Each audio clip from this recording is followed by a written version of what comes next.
Alam mo bang malas na malas ang manakit ng pusa kapag tinapakan, sinipa, sinuntok o kaya naman ay hinihagis mo ang pusang alaga na yan sa kung saan mararamdaman mo na lang na ang kanilang pakiramdam ay hindi magiging maganda at pagkatapos nun hindi na rin magiging maganda ang pasok ng blessing sa iyong buhay. Nagiging mahirap na ang pasok ng kaperahan.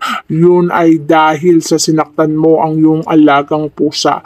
Kaya naman wag na wag kang mananakit ng pusa kung ayaw mong ang balik nito sa iyo ay matinding karma. Kadalasan sa mga nananakit ng pusa ay kinakarma. Kadalasan sa kanila ay nagkakaroon ng matinding kamalasan.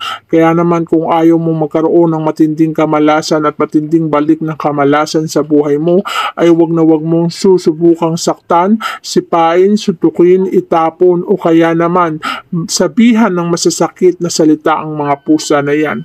Iisipin mo na ang pusa ay walang pakiramdam, ngunit ang hindi mo alam, lahat ng masasakit na ginagawa mo sa kanila ay maaaring ibalik nila sa iyo ng tripling karma.